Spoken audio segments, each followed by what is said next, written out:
$1,00,000 അഥവാ 75 ലക്ഷം രൂപ ഒരു വർഷം കൊണ്ട് സമ്പാദിക്കുക എന്നത് അത്ര എളുപ്പമുള്ള കാര്യമൊന്നുമല്ല. US-ലെ ജനസംഖ്യയുടെ വെറും 9% ആളുകൾ മാത്രമേ ഫുൾ ടൈം ജോലി ചെയ്തുകൊണ്ട് വർഷത്തിൽ $1,00,000 അഥവാ 75 ലക്ഷം രൂപ സമ്പാദിക്കുന്നുള്ളത്. ഇന്ത്യയിൽ അത് അതിലും കുറവാണ്. വെറും 1% ആളുകൾ മാത്രമാണ് ഇന്ത്യയിൽ ഒരു വർഷം കൊണ്ട് 70 ലക്ഷത്തിനും 1 കോടിക്കും ഇടയിൽ സമ്പാദിക്കുന്നത്. അതുകൊണ്ട് തന്നെ സാധാരണ നിലയിൽ ഒരു വർഷം കൊണ്ട് $1,00,000 സമ്പാദിക്കുക എന്നത് ചിന്തിക്കാൻ പോലും പറ്റാത്തൊരു കാര്യമാണ്. ഒറ്റ ദിവസം കൊണ്ട് ഇത്രയും അധികം പണം സമ്പാദിക്കുക എന്നത് ഒരു പക്ഷേ നടക്കില്ല എന്ന് തന്നെ പറയാം. എന്നാൽ ഒരു വർഷം നമുക്ക് സമയം കിട്ടുകയാണെങ്കിൽ $1,00,000 നമുക്ക് സമ്പാദിക്കാൻ പറ്റുമോ എന്ന് നോക്കാം. $1,00,000 ഒരു വർഷം കൊണ്ട് സമ്പാദിക്കുക എന്ന് പറഞ്ഞാൽ 6 മാസം കൊണ്ട് $50,000 സമ്പാദിക്കുക എന്നതാണ്. അപ്പോൾ 3 മാസം കൊണ്ട് $25,000, ഒരു മാസം $8,333, ഒരാഴ്ച കൊണ്ട് $2,000, ഓരോ ദിവസവും $278 നമ്മൾ സമ്പാദിക്കേണ്ടതുണ്ട്. ഇതിനെയാണ് നമ്മൾ ഡോമിനോ ഇഫക്റ്റ് എന്ന് പറയുന്നത്.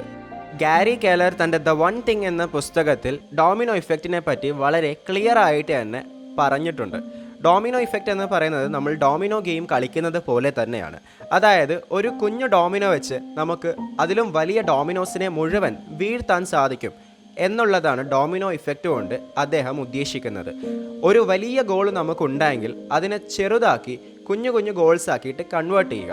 അതിൽ ഓരോ കുഞ്ഞു ഗോളും നമ്മൾ അച്ചീവ് ചെയ്യുമ്പോൾ നമ്മൾ ഓട്ടോമാറ്റിക്കായിട്ട് ആ വലിയ ഗോൾ അച്ചീവ് ചെയ്യുന്നു.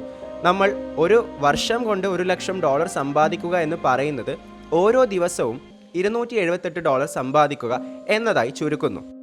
അപ്പോൾ ഒരു ദിവസം എങ്ങനെ $278 സമ്പാദിക്കാം എന്നതിനെ പറ്റി മാത്രം ചിന്തിച്ചാൽ മതി. അതിനായിട്ട് നമുക്ക് 2 രീതിയിലുള്ള മെത്തേഡുകൾ ഉപയോഗിക്കാം. ആദ്യത്തേത് സ്ലോ ലൈൻ മെത്തേഡ്, രണ്ടാമത്തേത് ഫാസ്റ്റ് ലൈൻ മെത്തേഡ്. ഭൂരിഭാഗം ആളുകളും സ്ലോ ലൈൻ മെത്തേഡാണ് ലൈഫിൽ ചൂസ് ചെയ്യുക. ഉദാഹരണത്തിന് അവർ ഒരു സാധാരണ കമ്പനിയിൽ ജോലി ചെയ്ത് അവിടെ നിന്ന് കിട്ടുന്ന സാലറി ഉപയോഗിച്ച് ജീവിക്കാൻ ആഗ്രഹിക്കുന്നു. ആ സാലറി മിച്ചം പിടിച്ച് റിച്ച് ആവാൻ വേണ്ടി അവർ ആഗ്രഹിക്കുന്നു. അവർക്ക് ലഭിക്കുന്ന ശമ്പളം ഒരുപക്ഷെ 30,000 40,000 ഒക്കെ ആണെങ്കിൽ പോലും അവർ സ്വപ്നം കാണുന്നത് ആ പണം ഉപയോഗിച്ചുകൊണ്ട് പണക്കാരാവാൻ വേണ്ടിയിട്ടാണ്. ഇത് പലപ്പോഴും സാധ്യമാവണമെന്നില്ല. എന്നാൽ ഫാസ്റ്റ് ലൈൻ മെത്തേഡ് എന്ന് പറയുന്നത് ഇതിൽ വളരെ ഓപ്പോസിറ്റ് ആയിട്ടുള്ള ഒരു കാര്യമാണ്. പലപ്പോഴും ആളുകൾ ഈ ഒരു മെത്തേഡ് ഫോളോ ചെയ്യാറില്ല. എന്നാൽ ഫോളോ ചെയ്യുന്ന ആളുകളെല്ലാം തന്നെ പണം ഉണ്ടാക്കാൻ വേണ്ടി മാത്രമല്ല ഫാസ്റ്റ് ലൈൻ മെത്തേഡ് ചൂസ് ചെയ്യുന്നത്. എന്നാൽ അവർ ചെയ്യുന്ന കാര്യങ്ങൾ കാരണം അവരെ പണം തേടി വരികയാണ് ചെയ്യുന്നത്. ഇതിന് ഏറ്റവും മികച്ച ഒരു ഉദാഹരണമാണ് സെല്ലിംഗ് ടെക്നിക്ക് എന്ന് പറയുന്നത്. നമ്മുടെ കയ്യിൽ ഒരു പ്രോഡക്റ്റ് ഉണ്ടെന്ന് കരുതുക. ആ പ്രോഡക്റ്റിന് $100 വില ഉണ്ട് എങ്കിൽ നമ്മൾ വർഷം 1000 യൂണിറ്റ് വിൽക്കുകയാണെങ്കിൽ നമുക്ക് തീർച്ചയായിട്ടും $1,00,000 സമ്പാദിക്കാൻ സാധിക്കും. ഒരു വർഷത്തിൽ 1000 യൂണിറ്റ് എന്ന് പറയുമ്പോൾ 6 മാസത്തിൽ 500 യൂണിറ്റ്, ഒരു മാസം 84 യൂണിറ്റ്, ഒരാഴ്ചയിൽ 21 യൂണിറ്റ്, അതായത് ദിവസവും 3 യൂണിറ്റ്. ഇനി അതേസമയം നമ്മുടെ കയ്യിൽ മറ്റൊരു പ്രോഡക്റ്റ് ഉണ്ട്. ആ പ്രോഡക്റ്റിന് $500 വിലയുണ്ട് എങ്കിൽ നമുക്ക് വർഷത്തിൽ 200 യൂണിറ്റും, മാസത്തിൽ 37 യൂണിറ്റും, ആഴ്ചയിൽ 4 യൂണിറ്റും, അപ്പോൾ ദിവസത്തിൽ 1 യൂണിറ്റ് എങ്കിലും വിറ്റാൽ മാത്രം മതിയാവും. ഇത്രയും നേരം നമ്മൾ പറഞ്ഞ കാര്യങ്ങളെല്ലാം ഡോളറിലാണെങ്കിലും നമ്മുടെ ഇന്ത്യൻ രൂപയുടെ കാര്യത്തിലും ഇതെല്ലാം തന്നെ ആപ്ലിക്കബിൾ ആണ്. നമ്മൾ ഒരു പ്രോഡക്റ്റ് വിൽക്കുന്ന സമയത്ത് അത് വാങ്ങാൻ ആളുകളുണ്ടെങ്കിൽ തീർച്ചയായിട്ടും നമുക്ക് ഈ ഒരു സെല്ലിംഗ് മെത്തേഡ് ഉപയോഗിച്ചുകൊണ്ട് പെട്ടെന്ന് തന്നെ നമ്മുടെ മൈൽ സ്റ്റോൺ അച്ചീവ് ചെയ്യാൻ സാധിക്കും. ഇൻ്റർനെറ്റിൻ്റെയും സോഷ്യൽ മീഡിയയുടെയും സഹായത്തോടു കൂടി ലോകത്തിൽ എവിടെയുള്ള ഏതൊരാൾക്ക് വേണമെങ്കിലും നമ്മുടെ പ്രോഡക്റ്റ് ഇന്ന് നമുക്ക് എത്തിക്കാൻ സാധിക്കുമെങ്കിലും നമ്മൾ ഉദ്ദേശിച്ച നിലയിലുള്ള കസ്റ്റമേഴ്സിനെ നമുക്ക് ലഭിക്കുക എന്ന് പറയുന്നത് കേൾക്കുന്നത്ര എളുപ്പമല്ല. അതിനായി കുറച്ച് കാര്യങ്ങൾ നമ്മൾ അറിഞ്ഞിരിക്കേണ്ടതുണ്ട്, നമ്മുടെ ബിസിനസ്സിൽ നമ്മൾ പാലിക്കേണ്ടതുമുണ്ട്. ആദ്യത്തേത് പീപ്പിൾ ബൈ തിങ്സ് ഇമോഷണലി.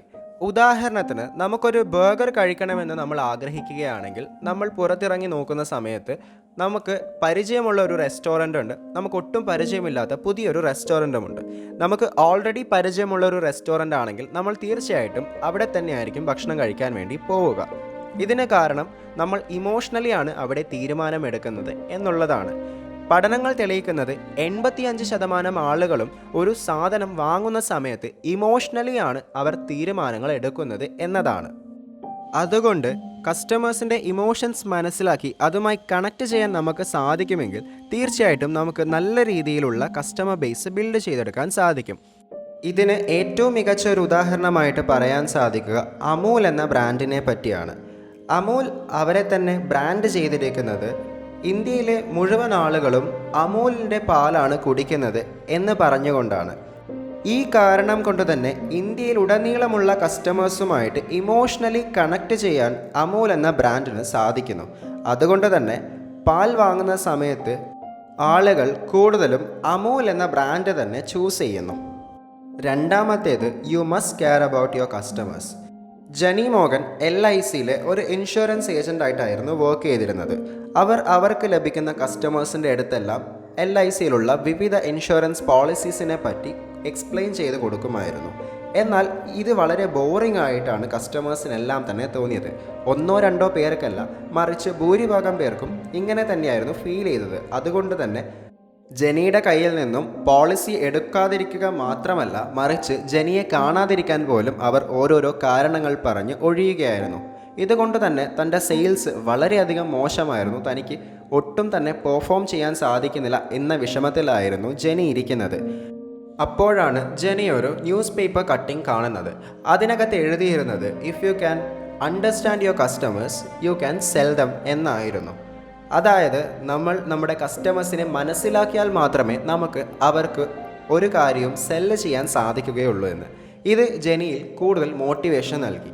അതിനുശേഷം ജനി കണ്ടിരുന്ന ക്ലയൻസിൻ്റെ അടുത്തെല്ലാം ജനി അവരുമായിട്ട് കൂടുതൽ പേഴ്സണലി കണക്ട് ചെയ്യാനും അവരെ കൂടുതൽ മനസ്സിലാക്കാനും ശ്രമിച്ചു. അവർക്ക് എന്തിനാണ് പോളിസിയുടെ ആവശ്യമെന്ന് മനസ്സിലാക്കിയതിന് ശേഷം മാത്രം അവർക്ക് വളരെ അനുയോജ്യമായിട്ടുള്ള പോളിസികൾ മാത്രമായിരുന്നു ജനി അവർക്ക് പറഞ്ഞു കൊടുത്തിരുന്നത്. ഇതോടുകൂടി ക്ലയൻസ് എല്ലാം തന്നെ വളരെയധികം സാറ്റിസ്ഫൈഡ് ആവുകയും അവർക്ക് താല്പര്യമുള്ള പോളിസീസ് അവർ തിരഞ്ഞെടുക്കുകയും ചെയ്തു. ഇവിടെ ജനി അവരെ നിർബന്ധിച്ച് ഒരു പോളിസി എടുക്കണം എന്ന് ആവശ്യപ്പെടുന്നതിന് പകരം അവരുടെ അവസ്ഥയും അവരുടെ സാഹചര്യവും മനസ്സിലാക്കി അവർക്കുള്ള പറ്റിയ പോളിസീസ് സജസ്റ്റ് ചെയ്യുക മാത്രമായിരുന്നു ചെയ്തത്. ഈ കാരണം കൊണ്ട് തന്നെ ആളുകൾക്ക് അവർക്കിഷ്ടമുള്ള പോളിസീസ് തിരഞ്ഞെടുക്കാൻ സാധിക്കുകയും അവർ പർച്ചേസ് ചെയ്യുന്ന ഇൻഷുറൻസിൽ അവർക്കൊരു സംതൃപ്തി ഉണ്ടാവുകയും ചെയ്തു. മൂന്നാമത്തേത് സെൽ വിത്ത് സ്റ്റോറീസ്.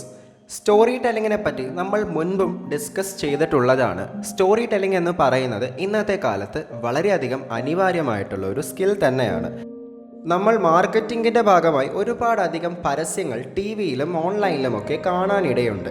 എന്നാൽ ഇവയെല്ലാം തന്നെ നമുക്ക് ഓർമ്മയുണ്ടാവണമെന്നില്ല. നമുക്ക് ഏറ്റവും അധികം ഓർമ്മയുണ്ടാവാൻ സാധ്യതയുള്ളത് കഥകൾ ഉള്ള പരസ്യങ്ങളായിരിക്കും. ഉദാഹരണത്തിന് ചെറിയ സമയം കൊണ്ട് നല്ലൊരു സ്റ്റോറി പറയാൻ ഒരു പരസ്യത്തിന് സാധിക്കുകയാണെങ്കിൽ തീർച്ചയായിട്ടും ആ പരസ്യം നമ്മൾ ഓർത്ത് വയ്ക്കാൻ സാധ്യതയുണ്ട്. ആ പരസ്യവുമായിട്ട് ബന്ധപ്പെട്ട പ്രോഡക്റ്റ് എന്താണെന്ന് നമുക്ക് ഓർമ്മയുണ്ടാവും. ഇത് തന്നെയാണ് ഏറ്റവും നല്ലൊരു മാർക്കറ്റിംഗ് സ്ട്രാറ്റജി എന്ന് പറയുന്നത്. കൃത്യമായ ഒരു സ്റ്റോറി ലൈൻ നമുക്കുണ്ടെങ്കിൽ അത് ആളുകളുമായിട്ട് കൂടുതൽ ഇമോഷണലി കണക്ട് ചെയ്യാൻ സാധിക്കുമെങ്കിൽ അത് നമ്മുടെ പ്രോഡക്റ്റ് വിജയിക്കാൻ ഒരുപാടധികം തന്നെ സഹായിക്കും. സെയിൽസിൻ്റെ കാര്യത്തിലും ബിസിനസ്സിൻ്റെ കാര്യത്തിലും മാത്രമല്ല, നമ്മുടെ ജീവിതത്തിലും ഏറ്റവും അധികം നമ്മളെ ഹെൽപ്പ് ചെയ്യാൻ സാധ്യതയുള്ള ഒരു സ്കില്ല് തന്നെയാണ് സ്റ്റോറി ടെല്ലിംഗ് എന്ന് പറയുന്നത്. കഥകൾ കേൾക്കാൻ ആളുകൾക്ക് ഇഷ്ടമാണ്, കഥകൾ പറയുന്നവരെയും ആളുകൾക്ക് ഇഷ്ടമാണ്. അതുകൊണ്ട് സ്റ്റോറി ടെല്ലിംഗ് വളരെയധികം ഇമ്പോർട്ടൻ്റ് ആയിട്ടുള്ള ഒരു സ്കില്ല് തന്നെയാണ് എന്ന് മനസ്സിലാക്കുക. അധികം ആളുകൾ ആരും തന്നെ എക്സ്പ്ലോർ ചെയ്തിട്ടില്ലാത്ത ഫാസ്റ്റ് ലൈൻ മെത്തേഡിലൂടെ എങ്ങനെ നമ്മുടെ മൈൽ സ്റ്റോണുകൾ അച്ചീവ് ചെയ്യാം എന്നതിനെ പറ്റിയുള്ള പോയിൻറ്റ്സാണ് നമ്മൾ ഇന്ന് ഡിസ്കസ് ചെയ്ത് തീർച്ചയായിട്ടും ഉപകാരപ്പെടുമെന്ന് കരുതുന്നു. ലൈഫിൽ ഇംപ്ലിമെൻ്റ് ചെയ്യാനും ശ്രമിക്കുക.